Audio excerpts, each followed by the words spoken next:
السلام علیکم دوستوں، امید ہے آپ سب خیریت سے ہوں گے۔ جیسا کہ آپ جانتے ہیں، ہم نبی کریم صلی اللہ علیہ وسلم کی زندگی کے بارے میں کتاب پڑھ رہے ہیں حیات طیبہ، اور آج ہمارا ٹاپک ہے مکہ سے روانگی اور غار ثور میں پناہ۔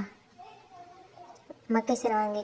کفار قریش نے جو رات حضرت صلی اللہ علیہ وسلم کے قتل کرنے کے لیے طے کی تھی، اس رات کو آپ صلی اللہ علیہ وسلم نے حضرت علی کو بلایا اور فرمایا کہ مجھے ہجرت کا حکم مل چکا ہے، میں آج رات مدینہ روانہ ہو جاؤں گا۔ میرے پاس بہت سے لوگوں کی امانتیں جمع ہیں، یہ تم صبح ان لوگوں کو واپس کر دینا، اور آج رات تم میرے بستر پر سوتے رہنا تاکہ دیکھنے والے مطمئن رہیں کہ میں گھر میں موجود ہوں۔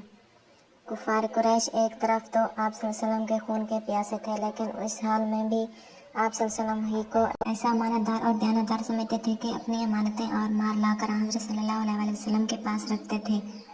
رات کو کفار نے آپ صلی اللہ علیہ وسلم کا گھر گھیر لیا۔ جب رات زیادہ ہوئی تو آپ صلی اللہ علیہ وسلم خاموشی اور اطمینان کے ساتھ مکان سے باہر نکلے۔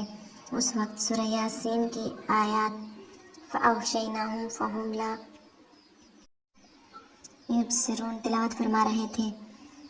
آپ صلی اللہ علیہ وسلم نے ایک مٹھی بھر خاک لی اور پھر شاہد الوجوہ، چہرے بگڑ جائیں فرماتے ہوئے کفار کی طرف پھینکی اور ان کے درمیان سے ہو کر تشریف لے گئے۔ اس وقت اللہ تعالیٰ کی قدرت سے ان محاصرہ کرنے والوں پر کچھ ایسی غفلت طاری ہوئی کہ وہ حضرت صلی اللہ علیہ وسلم کو تشریف لے جاتے ہوئے دیکھ ہی نہ سکے۔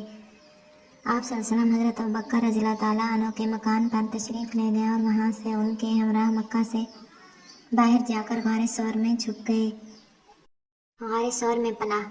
حضرت ابوبکر کے صاحبزادے حضرت عبداللہ، جو اس وقت نوعمر تھے، رات کو ان صاحبان کے پاس رہتے اور صبح مکہ سے میں آ کر پتہ چلاتے کہ کفار اب کیا مشورے کر رہے ہیں۔ جو کچھ معلوم ہوتا اس سے ان دونوں بزرگوں کو بھی باخبر رکھ کرتے رہتے۔ کچھ رات گئے حضرت ابوبکر کا غلام بکریوں کا دودھ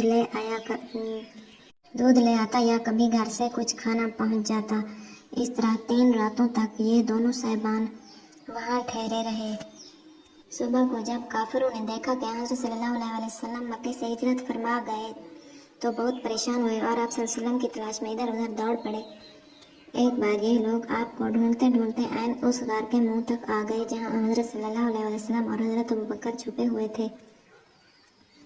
ان لوگوں کے قدموں کی آہٹ پا کر حضرت ابوبکر رضی اللہ تعالیٰ عنہ کچھ پریشان ہوئے، اس لیے نہیں کہ انہیں اپنی جان کا خطرہ تھا، بلکہ اس لیے کہ کہیں اللہ کے رسول صلی اللہ علیہ وسلم کو کوئی تکلیف نہ پہنچ جائے۔ آپ نے ان کی گھبراہٹ دیکھ کر نہایت اطمینان کے ساتھ انہیں تسلی دی اور فرمایا لا تحزن ان اللہ معنا، گھبراؤ نہیں، اللہ ہمارے ساتھ ہے۔ چنانچہ ایسا ہی ہوا۔ اللہ تعالیٰ کے حکم سے غار کے منہ پر کچھ ایسی علامتیں پیدا ہو گئیں کہ انہیں دیکھ کر کافروں نے سمجھا کہ اس غار میں کوئی داخل نہیں ہوا ہے۔ ساتھ ہی کفار قریش نے یہ اعلان کر دیا کہ اگر کوئی شخص محمد صلی اللہ علیہ وسلم کو زندہ یا مردہ گرفتار کر کے لائے تو اسے 100 اونٹ انعام دیا جائے گا۔ اس انعام کا اعلان سن کر کتنے ہی آدمی آپ صلی اللہ علیہ وسلم کی تلاش میں ادھر ادھر نکل کھڑے ہوئے۔ آج کی ہماری یہ ویڈیو یہاں پر ختم ہوتی ہے۔ ہم اپنی اگلی ویڈیو کے ساتھ پھر آپ کی خدمت میں حاضر ہوں گے۔ تب تک کے لیے اللہ حافظ۔